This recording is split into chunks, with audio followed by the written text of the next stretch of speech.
নমস্কাৰ জনাইছোঁ। আজি মই এজন বিশেষ ব্যক্তিৰ ওচৰত আছোঁ, যাৰ পৰিচয় মই নিদিলেও আপোনালোকে বহুতে চিনি পায় আৰু হয়তো বহুতে চিনিও নাপায়। বাকী গোটেইখিনি মই লাহে লাহেকৈ আপোনালোকক কৈ গৈ থাকিম।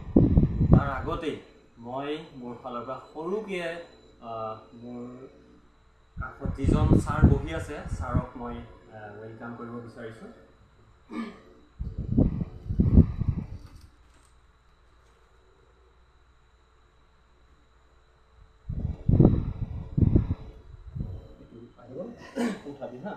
কেমেৰাটো উঠাই লাগিব।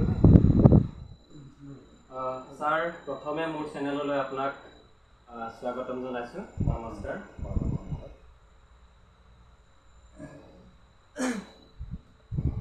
এইখিনিতে যিহেতু মই আজি ছাৰৰ ঘৰত উপস্থিত হৈছোঁহি, ছাৰৰ যিখিনি পাৰ হৈ যোৱা সময়খিনিৰ বিষয়ে অকণমান ময়ো জানিবলৈ আৰু লগতে আপোনালোককো জনাবলৈ। ছাৰ, প্ৰথমে আপোনাৰ শুভ নামটো মোৰ দৰ্শকক জনাব। নমস্কাৰ। আপোনাৰ ইউটিউবৰ চেনেলৰ যোগেদি যিবিলাকে আপোনাৰ ভিডিঅ'বিলাক আছে সকলোকে প্ৰভু যীশু খ্ৰীষ্টৰ নামত মই নমস্কাৰ জনাইছোঁ। আৰু মোৰ নাম হৈছে চাৰ্চিল মাৰা, এইটো মোৰ নাম হয়। আৰু যদি মোৰ পৰিচয়টো দিয়া হয়, মই চতাই গাঁৱৰ নিবাসী, সদস্য মণ্ডলী মেম্বাৰ হওঁ। হয়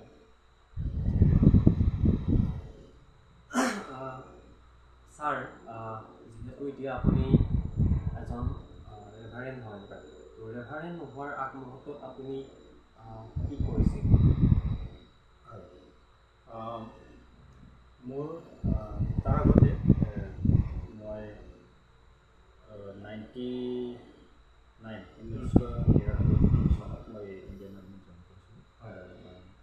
ইণ্ডিয়ান আৰ্মি জইন কৰি মই চাকৰি কৰিলে মই নাচিকত আছিলোঁ। নাচিক? হয়, তাতে মোৰ ট্ৰেইনিং হৈছিল আৰু ট্ৰেইনিং শেষ হোৱাৰ পিছত মই ঘৰলৈ ঘূৰি আহিছিলোঁ। বিতংকৈ ক'বলগীয়া হয়, মই অলপ সহায় কৰিম। হয় হয় হয়, অলপ বেছিকৈ ক'লে ভাল হ'ব। হয়, মই মোৰ যিটো প্ৰাৰম্ভিক জীৱন, হয়, সেই জীৱনৰ পৰা যিটো আপুনি মোৰ টেষ্টিমনিটো ল'ব বিচাৰিছে, তো মোৰ টেষ্টিমনিটো পোৱাৰ আগতে মই মোৰ বেকগ্ৰাউণ্ডটো মই কৈ লওঁ। হয়, মই এজন সাধাৰণ পৰিয়ালৰ লোক। মই এটা ভাল খ্ৰীষ্টান পৰিয়ালৰ পৰা মোৰ ডাঙৰ দীঘল হোৱা নাই। মই বিভিন্ন ঘাত প্ৰতিঘাতৰ মাজেৰে ডাঙৰ হৈ আহিছোঁ আৰু জীৱনৰ সকলো ধৰণৰ অভিজ্ঞতা লৈ মানুহে সাধাৰণ মানুহে যেনেকৈ অভিজ্ঞতাবিলাক পায়, মই তেনেকৈ সেই অভিজ্ঞতাৰ মাজেৰেই মোৰ ডাঙৰ দীঘল হৈছে। আৰু আমাৰ পৰিয়ালটো এটা ব্ৰকেন ফেমিলি আছিল। এটা মোৰ মা আৰু দেউতাৰ মাজত বিবাহ বিচ্ছেদ হৈছিল। ক্লাছ 4 আছিলে সেই সময়তে তেখেতসকলৰ বিবাহ বিচ্ছেদ হৈছিল। তেখেতসকলৰ বিবাহ বিচ্ছেদৰ পিছত আমাৰ পৰিয়ালত বহুত এটা ডাঙৰ সমস্যাৰ পৰিস্থিতিৰ সন্মুখীন হৈছিলোঁ। আৰু সেই পৰিস্থিতিৰ মাজেৰে গৈ আছিলোঁ। আৰু তাতেই কিছুমান কথা মই নকওঁ, কিন্তু বহুত এটা কঠিন সময়ৰ মাজেৰে আমি পাৰ কৰিছোঁ। আৰু সেই সময়ছোৱাতে বহুত এনেকুৱা এটা পৰিস্থিতি আহিছিল যে এটা সময়ত মই ছুইচাইড কৰিবলৈ গৈছিলোঁ। আৰু নিজকে ছুইচাইড কৰাৰ উদ্দেশ্যেৰে মই কেইবাবাৰো যুগুত হৈছিলোঁ, ছুইচাইড কৰিবলৈ বিচাৰিছিলোঁ, কিন্তু প্ৰভুৱে সকলোকে মোক ৰক্ষা কৰিলে। আৰু কিন্তু সেই সময়ত প্ৰভুৱে মোক অনুভৱ দি আছিল, মই এতিয়া উপলব্ধি কৰোঁ সেই অভিজ্ঞতাবোৰ মোৰ ভালৰ কাৰণে আছিলে, মই এতিয়া উপলব্ধি কৰিছোঁ। আৰু তাৰপিছত তেনেকেই মোৰ ঘৰৰ পৰিয়ালৰ সকলো সদস্যবিলাক মোৰ ওপৰত নিৰ্ভৰশীল আছিল। মই ঘৰৰ একমাত্ৰ ডাঙৰ পুত্ৰ। মোৰ দুগৰাকী ভনী আছে, মা আছে, তেওঁলোকৰ চোৱা চিতাৰ দায়িত্ব মোৰ ওপৰত আছিল। তো সেইকাৰণে মই চেষ্টা কৰিছিলোঁ যে জীৱনত কিবা এটা কৰোঁ যাতে মোৰ ভনী দুগৰাকীয়ে ভাল শিক্ষা পাব আৰু মোৰ মা তাই অলপ ভাল জীৱন যাপন কৰিব পাৰিব। সেই উদ্দেশ্যেৰে মই নিজকে যুগুত কৰিলোঁ। মই যেতিয়া ক্লাছ 10 পালোঁ, ক্লাছ 10 পোৱাৰ পিছতেই মই মনত থিৰাং কৰিছিলোঁ যে মই ইণ্ডিয়ান আৰ্মি জইন কৰিম। আৰু ইণ্ডিয়ান আৰ্মিত মই জইন কৰিবলৈ ল'লোঁ, যুগুত হ'লোঁ। আৰু নিজৰ যি কাগজ পত্ৰ মই যেতিয়া কণ্টেষ্টৰ কাৰণে গ'লোঁ, তেজপুৰৰ শলমাৰত গৈছিলোঁ। বহুত কষ্টৰে গৈছোঁ, ইয়াত চাইকেল মাৰি মাৰি গৈছোঁ। আচ্ছা আচ্ছা, সেইখিনি সময়ত মানে বহুত অভাৱ না, হয় হয়, আৰু গাড়ী ঘোঁৰাৰ বহুত অসুবিধা। মোৰ এজন লগৰ আছিলে ইয়াতে প্ৰদীপ নাম, হয় হয়, তেখেতে মোক মানে কেতিয়াবা আমি দুজনে যাওঁ ওলাই ইণ্টাৰভিউ দিছিলোঁ, যে তিনিদিনীয়া ইণ্টাৰভিউ আছিলে, সেই গোটেইখিনি ইণ্টাৰভিউ আৰু তাতো আচৰিত ধৰণে প্ৰভুৱে সহায় দান কৰে। আৰু মই প্ৰভু একচুৱেলি চেলেঞ্জ কৰিছিলোঁ, কৈছিল যে প্ৰভু আপুনি যদি সঁচাই ঈশ্বৰ হয় তেতিয়া মই আপুনি মোক এই চাকৰি যেনেকৈ দিব, আৰু মই মোৰ ঘৰৰ ব্যৱস্থা আপুনি জানে, তো আৰু যদি এই চাকৰি মই নাপাওঁ তেতিয়াহ'লে মই আপোনাক কেতিয়াও প্ৰভু বুলি নামানো, মই নাস্তিক হৈ যাম। এনেকৈ এক ধৰণৰ যিটো আপুনি মানে ইমানখিনিলৈকে এটা সিদ্ধান্ত লৈ লৈছিল, কাৰণ এটা বহুত এটা কষ্টৰ মাজেৰে আমি জীয়াই আছোঁ। তো সেইকাৰণে মই প্ৰভুক প্ৰত্যাহ্বান জনোৱা ধৰণে তেনেকুৱা কিছুমান কথা কৈছিলোঁ, প্ৰাৰ্থনাও কৰিছিলোঁ। তো কিন্তু সেইটো উচিত নহয়, কৰা উচিত নহয়, প্ৰভুক কেতিয়াও তেনেকৈ কৰিব নালাগে। হয়, কিন্তু সেইটো প্ৰভু জানে যে মই সেই সময়ত বিশ্বাসত দুৰ্বল হওঁ, আৰু মোৰ ইমেচিউৰিটি প্ৰভুৱে জানে যে মই মেচিউৰ নহওঁ বিশ্বাসত। সেইকাৰণে আৰু যিদিনা মোৰ মেডিকেল হৈছিলে সেইদিনা মোৰ জ্বৰ উঠি আছিল। তথাপি মই প্ৰভুক কৈছোঁ, প্ৰভু আপুনি মোক ইয়াত মাজেৰে পাৰ কৰা, আৰু আচৰিত ধৰণে মই সেই মেডিকেলৰো পাৰ হ'লোঁ। গোটেই ষ্টেজ মই কৰিবলৈ ছুটি কৰিবলৈ গোটেইখিনি বিতং কথা নকওঁ, মই প্ৰভুৰ আচৰিত কাৰ্য এক্সপিৰিয়েঞ্চ কৰিছোঁ, সেইবিলাক নকওঁ এতিয়া। কিন্তু তাৰ মাজেৰে পাৰ হৈ গৈ মই ছেলেক্ট হৈছোঁ, ছেলেক্ট হৈ গৈ তাৰপৰা ইণ্ডিয়ান আৰ্মিত জইন কৰিলোঁ, নাচিকলৈ পঠোৱা হ'ল। প্ৰথমবাৰ ৰেলত যাত্ৰা কৰি গৈছোঁ, নাচিকলৈ গৈছোঁ, নাচিকত গৈ মই চাকৰি জইন কৰিলোঁ। কিন্তু চাকৰি জইন কৰাৰ আগতে যিদিনা মোৰ ইণ্টাৰভিউ কমপ্লিট হৈছে সেইদিনা ৰাতিয়ে মই সপোন দেখিছোঁ, আৰু সেই সপোন মই একজেক্টলি এতিয়া মনত নাই। সপোন দেখি ৰাতিপুৱা উঠি মই মোৰ লগৰজনক কৈছোঁ যে প্ৰভুৰ ইচ্ছা নহয় নিচিনা লাগিছে। আচ্ছা আচ্ছা, আপুনি মানে যিটো চাকৰি গৈছোঁ, হয় হয় হয়, আৰু তাৰপিছত মই এইটো নিশ্চয় প্ৰভুৰ ইচ্ছা নহয়, আৰু নাজানো কি হ'ব, কিন্তু যাম বুলি ক'লোঁ। তাৰপিছত মই চাকৰি কৰিলোঁ, চাকৰিত গৈ মোৰ গোটেইখিনি যি ট্ৰেইনিংবিলাক আছিলে মই সম্পূৰ্ণ ট্ৰেইনিং কৰিলোঁ। আৰু মই স্পৰ্টছত আছিলোঁ, মই বক্সিঙত আছিলোঁ। তো ইণ্টাৰ ৰিজনেণ্টেল বক্সিং চেম্পিয়নশ্বিপ চলি আছিল, তো ইণ্টাৰ ৰিজনেণ্টেল যে বক্সিং যেতিয়া চলি আছিল, কিন্তু তাৰ আগতে কি হ'ল, তাৰ আগতেও মই কেইবাবাৰো প্ৰভুৰ মোক সপোনত কিছুমান কথা কৈছে। আৰু এবাৰ মই সপোন দেখিছোঁ, যিটো সপোনত প্ৰভুৱে মোৰ মায়ে মোক মাতি আছিলে। আচ্ছা আচ্ছা আচ্ছা, মই এটা ঘৰত আছিলোঁ, মোৰ মায়ে মোক মাতি আছিলে, আৰু যিমানবাৰ তাই মোক মাতি আছিলে মই শুনি আছোঁ মায়ে মোক মাতি আছে। আৰু এতিয়া যিমানবাৰ তাই মাতিছে সিমানবাৰ মই বাইবেল পঢ় ওলোৱা দেখি আছিলোঁ। আচ্ছা, পিকচাৰ মানে যেনে ধৰণৰ আমি ধৰি লওক চিনেমা চাই আছোঁ। মই এটা ঘৰত আছিলোঁ, আৰু সেই ঘৰৰ ৱালত মই দেখি আছিলোঁ, আৰু মোৰ লগত থকাজনে কৈ আছিলে যে তোমাক তোমাৰ মায়ে মাতিছে, তুমি যাব লাগিব। আৰু মই যেতিয়াই যিমানবাৰ সেই মাত শুনিছোঁ সিমানবাৰ বাইবেল পঢ় দেখি পাই আছিলোঁ। তো তেতিয়া মোৰ মনত উপলব্ধি হৈছিল, আৰু তেতিয়া মই প্ৰভুক কৈছিলোঁ, প্ৰভু যদি আপোনাৰ ইচ্ছাই হয় যে মই ইয়াৰ পৰা যাওঁ আৰু আপোনাৰ পৰিচৰ্যা কৰোঁ, তেতিয়াহ'লে আপুনি মোক সহায় কৰিব। মই তেতিয়াৰ পৰা প্ৰাৰ্থনা কৰি আছিলোঁ, আপোনাৰ ইচ্ছা কি আৰু মোক সাহস যোগাব লাগিব। আপুনিতো জানে মোৰ গোটেই পৰিয়াল মোৰ ওপৰত নিৰ্ভৰশীল। তো আৰু সেই কোৱাৰ নিচিনা যেতিয়া মই বক্সিঙৰ যিটো আমি মানে মই কিবা ছেমিফাইনেল পাইছিলোঁ, তো সেইদিনা আমি দিনত জিৰাই আছিলোঁ ৰেষ্টুৰেণ্টত। যেতিয়া মই বিচনাত শুই আছিলোঁ, মই সপোন দেখিছোঁ, আৰু সেই সপোনত মোক গোটেই এটা মানে পৃথিৱীৰ ওপৰলৈ নিয়া হৈছে, আৰু ওপৰলৈ নিয়া হৈছে। তাৰপিছত মোক কৈছে কোনোবা এজন ব্যক্তি মোক দিছে, আৰু তেওঁ কৈছে পিছলৈ ঘূৰিছে। যেতিয়া চাইছোঁ মই পৃথিৱীৰ পানীত ডুবি গৈ আছে। তাৰপিছত সেই মানুহজন মোক কৈছে গোটেই পৃথিৱী এনেকৈ ডুবি গৈ আছে, আৰু গোটেই ইয়াতে আছে। তাৰপিছত ক'লে, তাৰপিছত মই মানে সাৰ পালোঁ, সাৰ পাই তাৰপিছত মই কৰিছোঁ যে প্ৰভুৱে মোক বিচাৰিছে মোক ঘূৰি যাওঁ। আৰু সেইদিনাই মই সিদ্ধান্ত ল'লোঁ, আৰু মোৰ সেইদিনা খেল বহুত বেয়া হৈছে। মই মানে মনৰ পৰা সেই চিন্তাটো আঁতৰাব পৰা নাই, আৰু মই সেইদিনা খেলিবও নোৱাৰিলোঁ। আৰু তাৰপৰা আহি মানে বহুত মাৰো খালোঁ। আচ্ছা, আপুনি খেলিব নোৱাৰাৰ বাবে মানে মাৰো খাইছে? বহুত মাৰ খাইছে, কাৰণ মই কমপ্লিটলি ডিষ্ট্ৰেক্ট হৈছোঁ, গেমত মানে ধ্যান দিব পৰা নাই। তাৰপিছত মই ভাবিলোঁ মই ওলাই যাওঁ, আৰু সেইদিনা ৰাতি মোৰ লগৰজনক ক'লোঁ মই গুচি যাওঁ। তাৰপিছত এটা সময়ত মই সিদ্ধান্ত ল'লোঁ মই গুচি যাওঁ, আৰু তাৰপৰা মই ওলাই আহি মই জাষ্ট ৰেলৱে ষ্টেচনত আহিছোঁ।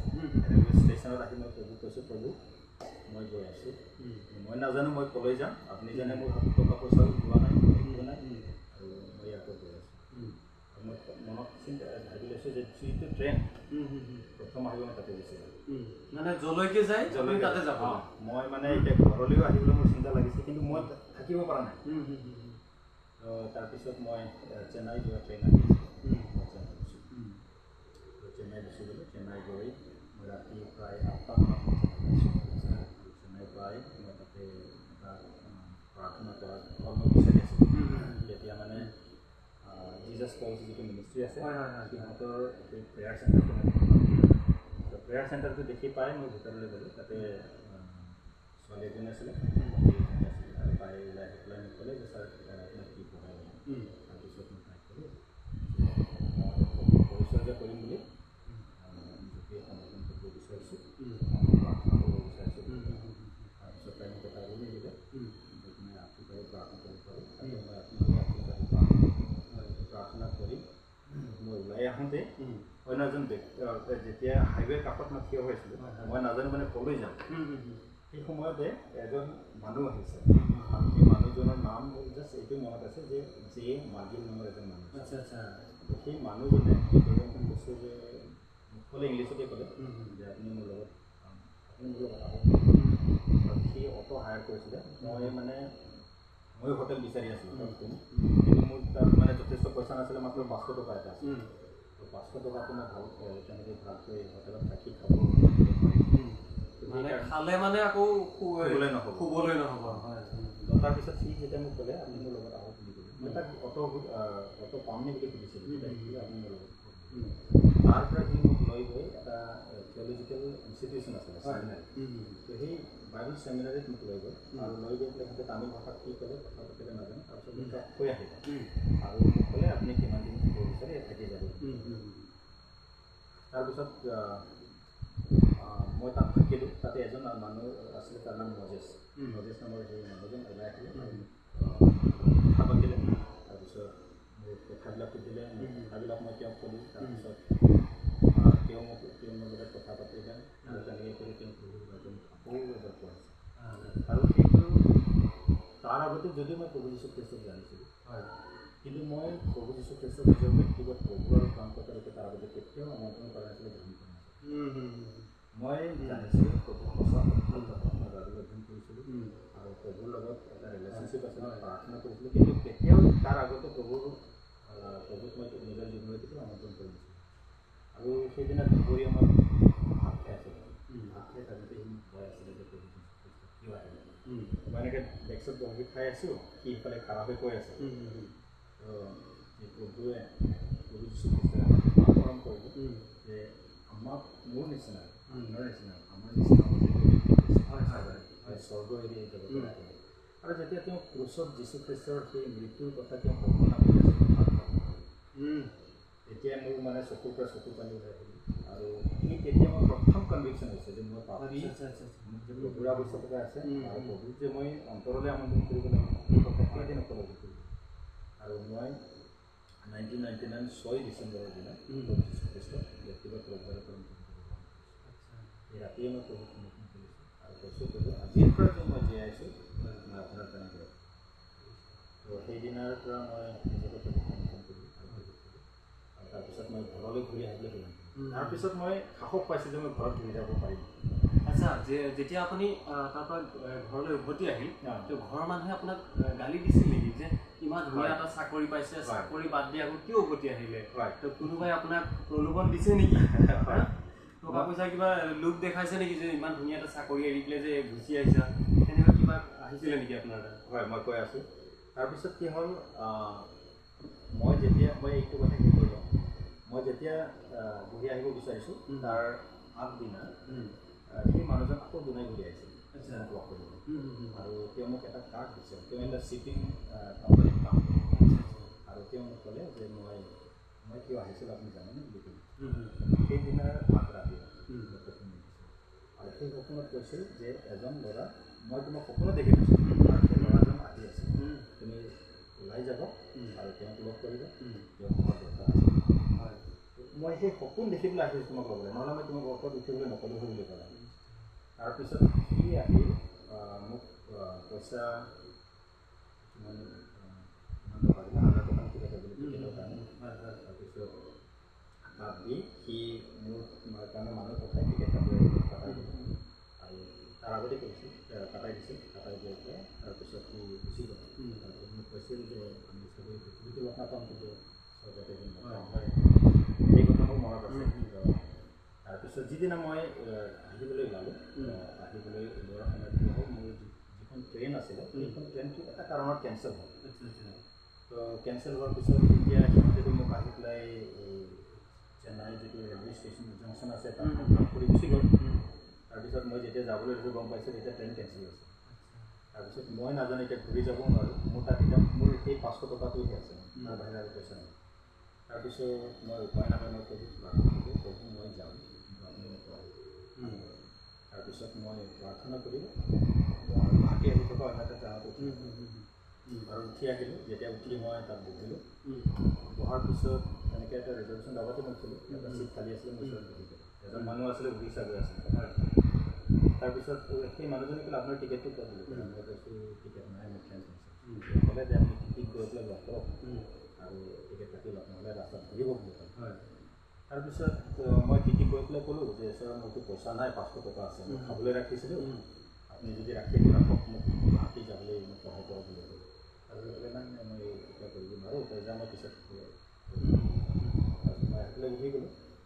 তাৰপিছত মোৰতো চিন্তা লাগি আছে, কি হ'ব এতিয়া গুৱাহাটী গৈ পাম নে নাপাম। কিন্তু মই প্ৰভুক প্ৰাৰ্থনা কৰিছোঁ, প্ৰভু আপুনি যদি মোক নিৰাপদে লৈ যায়, মই প্ৰভুক কৈছোঁ মই গোটেই জীৱন আপোনাৰ পৰিচয় দিম, যিমান দিন থাকিম মই আপোনাৰ কাৰণে মানুহৰ ঘৰৰ কাৰণে মই প্ৰভুক কৈছোঁ। তাৰপিছত চাই গৈ আছোঁ, গৈ আছোঁ, আহি আছোঁ, মনত কিন্তু শান্তি লগা নাই। তাৰপিছত মই দুবাৰমান মোৰ নাম মাতা শুনিছোঁ ট্ৰেইনত। মই তাৰপিছত এনেকৈ চাইছোঁ, মই গম পাইছোঁ মোকতো আৰু এইটো নাম জানা কোনো ব্যক্তি নাই। তাৰপিছত আৰু সেইটো মোৰ মায়ে মাতা নিচিনা নাই, মায়ে মোক আবু বুলি মাতে, মায়ে মাতা নিচিনা তাৰপিছত এনেকৈ চাইছোঁ কোনো নাই। মই গম পাইছোঁ নাজানো, কিন্তু মই ভাবিছোঁ মোৰ মনত ভ্ৰম হ'ব পাৰে।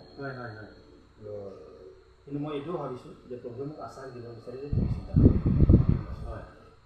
তাৰপিছত এনেকৈ আহি এটা জেগা পালোঁ, তাত মানে এদিন পাৰ হৈ গ'ল। তাৰপিছত কোনো মোক কেতিয়াও টিকেট খোজা নাই, ওচৰত থকাবিলাক ওচৰতে টিকেট চেক কৰিছোঁ আৰু গুচি যায়, মোক কেতিয়াও খোজা নাই। এনেকৈ আহি আছোঁ, এদিন গ'ল। তাৰপিছত এটা মনটো কেতিয়াও শান্তি লগা নাই, কি হ'ব আৰু মই বিনা টিকেটত আহি আছোঁ। তো এটা জেগাত কি হ'ল, মই মানে এই চিটৰ যিটো গেপ আছে, সেই চিটৰ গেপত মানে মোৰ কিবা এটা পৰি যোৱাৰ নিচিনা শুনি পালোঁ। তাৰপিছত এনেকৈ কৰি চাইছোঁ, ভিতৰত মানে মই কিবা এটা দেখি পাইছোঁ, কি পৰি গৈছে মোৰ তাত মানে আমিতো যিহেতু সেই চামুচটো মোৰ টিফিন খুলি সেই চামুচটো ওলাই পেলাই এনেকৈ কৰি ওলালোঁ। তাত এখন ট্ৰেক আছে, ট্ৰেইনৰ সেইটো চিটৰ এইটো ৱাল আছে না, আৰু এইটো চিট আছে তাৰ গেপত আছে। তাৰপিছত মই এইটো ওলাই পেলাই চাইছোঁ, সেইটো লাগে তেতিয়া মই অনুভৱ কৰিছোঁ প্ৰভুৱে মোক আশ্বাস দিব বিচাৰিছে যে মই মনত আছোঁ। আৰু মই তেতিয়াৰ পৰা একদম নিশ্চিন্ত হৈ গৈছোঁ যে মই গম পাই গ'লোঁ একদম নিৰাপদে মই আছাম গৈ পাম। আৰু তাৰপিছত মই বহুত ধন্যবাদ দিছোঁ যে ইমান আচৰিত ধৰণে প্ৰভুটো চলাই দিলে। ঘৰ অহাৰ পিছত মই মাক ক'লোঁ, মই একো কোৱা নাই। মই ভাবিছিলোঁ মায়ে একচেপ্ট কৰিব নোৱাৰিব, কিন্তু মই একো নকৰিম। আৰু কিন্তু তাৰ আগতে মই থিয়লজিকেল কলেজ কিবা এনেকুৱা ইনষ্টিটিউশ্যন আছে একো নাই, যেনেকৈ দিছে টিচাৰবিলাকে কৰিছে তেনেকৈ মই কৰিব খালি কৰিব লাগে আৰু কৰিব লাগে। মই কোনো ফৰ্মেল যে এনেকুৱা এডুকেশ্যনেল ছিষ্টেম আছে য'ত আমি থিয়লজিকেলি ট্ৰেইন হৈ কৰিব পাৰোঁ। আৰু যেতিয়া মই ঘৰ আহি পাইছোঁ, নেক্সট দিনা ছানডে আছিল, তো সেইদিনা হৰি সিঙৰ এজন মানুহ হয়, কিন্তু তেওঁ তেজপুৰৰ যিটো প্ৰভৱানী নহয় কি বুলি কয়, কি আছে প্ৰভৱানী আছে নেকি, প্ৰভৱানী যিটো বুক ষ্ট'ৰ হয় প্ৰভৱানী, তাত কাম কৰা আমাৰ তাতে খোলা আছিলে আঠাৰ কেছ আমাৰ অৰ্থাৎ মই তেখেতে আমাৰ মণ্ডলীত আহিছে আৰু তেওঁ যেতিয়া মোৰ কথা ক'লে তেওঁ মোক চাবলৈ আহিলে তাৰপিছত তেওঁ আহি পেলাই মোক মাক ক'লে যে আমি কিয় আপোনাৰ তাৰপিছত ক'লে কেনেকৈ কৰি চাপৰ্ট কেনেকৈ কৰি তাৰপিছত তেখেতে ক'লে মই মণ্ডলীৰ লগত কথা পাতিলোঁ তাৰপিছত গৈ পেলাই মোৰ মণ্ডলীৰ লগত কথা পাতিলোঁ আৰু মণ্ডলীৰ কথা পাতি নিজেই মোৰ কাৰণে বাগল এখন কিনি আনি দিছিল নিজৰ দোকানৰ পৰা তাৰপৰা গৈ পেলাই তেওঁ মোক গাড়ী পাই গৈছিল আৰু গাড়ী পেলাই যাই গাড়ী পালোঁ যে তোমাৰ সেইটো হৈছে মোৰ জাৰ্ণিটো স্পিৰিচুৱেল জাৰ্ণিটো ক'ৰ পৰা আৰম্ভ হয় এতিয়ালৈকে শ্বৰ্ট কৰিছোঁ বহুত কিবা কিবি আছিলে শ্বৰ্ট কৰিবও মানে ইমানটো শ্বৰ্ট কৰিছোঁ আৰু তেনেকৈ মই বহুত গ্ৰহণ কৰি 1999 চনৰ 6 নৱেম্বৰ তাৰপৰা নিজকে বহুত পৰিচৰ্যা কৰি মানুহৰ ভালৰ কাৰণে কাম কৰি আৰু তেওঁলোকে যিমান পাৰে কৰি যাবলৈ চেষ্টা কৰিছে বহুৱে চলাই নিছে অনেক অসুবিধাবিলাক আছে থাকিবই তাৰ মাজতো বহুত চলাই নিছে আৰু আচলতে ধৰণে চলাই নিছে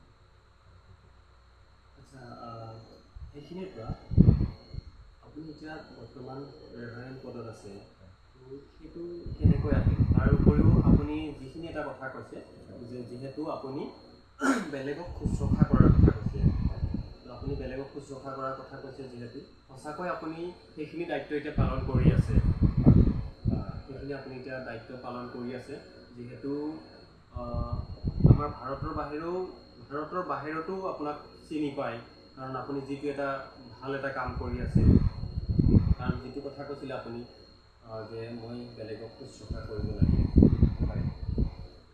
এইখিনি কেনেকৈ হ'ল আপুনি ৰেভাৰেণ্ট পদত থকাৰ পিছত হৈছে নে নাই মই এইটো প্ৰভুৰ এটা কলিং হয় মোৰ কাৰণে মই যেতিয়া কোনো এজন ব্যক্তিৰ কিবা অসুবিধা থাকে মই চাব নোৱাৰোঁ থাকিব নোৱাৰোঁ মই বহুত মানুহক মেণ্টেল হস্পিটেল লৈ গৈছোঁ বহুত মানুহক কেঞ্চাৰ হস্পিটেল লৈ গৈছোঁ বহুত মানুহক মই গৌৰৱ কৰিবলৈ নকওঁ কিন্তু মই ভাবোঁ সেইটো মোৰ কলিং হয় প্ৰভুৱে সেইটোৰ কাৰণে আমন্ত্ৰণ কৰিছে আৰু এইবিলাক কৰিবৰ কাৰণে মই এইবোৰ বাক্য ওলোৱাৰ বাহিৰেও এইবোৰ বাক্য মানুহৰ আগত কোৱাৰ বাহিৰেও এইবিলাক পৰিচৰ্যা মই কৰোঁ আৰু মই বিশ্বাস কৰোঁ যিটো নতুন 25 দিছে কৈছোঁ যে মই নগ্ন আছিলোঁ কাপোৰ নাছিলে তোমালোকে পিন্ধিবলৈ মোৰ খোৱা নাছিলে কিন্তু তোমালোকে খাবলৈ নাছিল কিন্তু তোমালোকে মোক খাবলৈ দিছে মোৰ পিয়া লাগিছিল তোমালোকে মোক পানী দিবলৈ দিছে মই ৰুগীয়া আছিলোঁ তোমালোকে মোক চাবলৈ আহিছিল আৰু তেনেকুৱা কথা যিটো প্ৰব্লেম মোক কৈছে যে সেইটো পৰিচৰ্যা মই ভাবোঁ প্ৰেক্টিকেলি হয় তো মই সেইকাৰণে কেতিয়াবা মানুহে যেতিয়া বিপদত পৰে মই ভাবোঁ যে আমি সেইটো কৰা উচিত কাৰণ হ'বই বিচাৰে মই ভাবোঁ যে প্ৰভু যীশু খ্ৰীষ্টই জগতত থাকিলেহেঁতেন তেখেতে কেতিয়াও সেইবিলাক চাই নাথাকিলেহে তেওঁ কৰিলে সেইটো চিন্তা কৰি মই যেতিয়া মানুহৰ অসুবিধাত পৰে মই সহায় কৰি ভাল পাওঁ এই ৰিচেণ্টলি যিজনী ছোৱালী আছে মানে আমি গম পাইছোঁ তাই জন্মগত হিচাপে তাইৰ স্পাইনটো ইনফেক্ট হৈ জন্মগ্ৰহণ কৰিছে আৰু তাই পেৰালাইজ হৈ গৈছে আৰু যেতিয়া পেৰালাইজ হৈছে তাৰপিছত তাই চোৱা চিতা কৰিবলৈ কোনো নাই তো গোটেই গাত ঘাঁহ হৈছে পোক লাগি গৈছে তো আমি তাইৰ চিকিৎসা বিভিন্নজনৰ লগত কথা পাতি ডক্টৰবিলাকৰ লগত কথা পাতি হস্পিটেলবিলাকৰ লগত কথা পাতি তো সেইবিলাক আমি তাইৰ চিকিৎসাৰ ব্যৱস্থা কৰি আছোঁ এতিয়া চিকিৎসা চলি আছে আৰু দুটা পৰ্যায়ৰ অপাৰেশ্যন আছিলে দ্বিতীয় পৰ্যায়টোও হৈ গ'ল ছাকচেছফুলি হৈ গ'ল ডেলিভাৰী হৈ আছে তেনেকৈ কিছুমান যিটো প্ৰভুৱে আমাৰ সন্মুখত আনিলে সেই পৰিচৰ্যাবিলাক কৰিবলৈ কিছুমান ল'ৰা ছোৱালী স্কুল ড্ৰপ কৰে স্কুল নাযায় সেইবিলাকো আমি কেতিয়াবা স্কুলটো আনি কয় যে খৰচ নাই সহায় কৰিব পৰা সেইবিলাকো মণ্ডলীবিলাকক পৰিচৰ্যা কৰিলোঁ তাৰপৰা মই আকৌ মণিপুৰত কৰিবলৈ গৈছোঁ তাৰপৰা ঘূৰি আহি চাৰ্চবিলাকত আমাৰ এছ'চিয়েশ্যন আছে চাৰ্চত মই পৰিচৰ্যা কৰি আছোঁ আৰু এতিয়া মই এছ'চিয়েশ্যনৰ ৰেভিনিউ ছেক্ৰেটাৰী হিচাপে কাম কৰি আছোঁ আৰু তাৰে মাজতে 2011 চনত মোৰ অৰ্ডিনেশ্যন হৈছিল আমাৰ মণ্ডলীবিলাকে বিচাৰিলে যে মোৰ অৰ্ডিন হওক বুলি বিচাৰিলোঁ মই নিজে অৰ্ডিন মেচিনটো মই বিচৰা নাছিলোঁ, মানে একেবাৰে অসুবিধা পাওঁ নিজৰ টাইটেলটো ক'বলৈ। হয় হয় আৰু আপুনি নিশ্চয় ন'টিচ কৰিছে মোৰ যেতিয়া ইণ্ট্ৰডাকশ্যন দিছে মই মানে টাইটেলটো ক'বলৈ অসুবিধা পাওঁ মই। হয় হয় হয় মই সেই টাইটেল লৈয়ে মানে ভাল নাপাওঁ, কিন্তু ৰিচাৰ্চাৰ কাৰণে আৰু মণ্ডলবিলাকক বিচৰাৰ কাৰণে সেই টাইটেলটো ল'ম। সেই টাইটেলটো মোক দিয়া হৈছে 2011 চনত যেতিয়া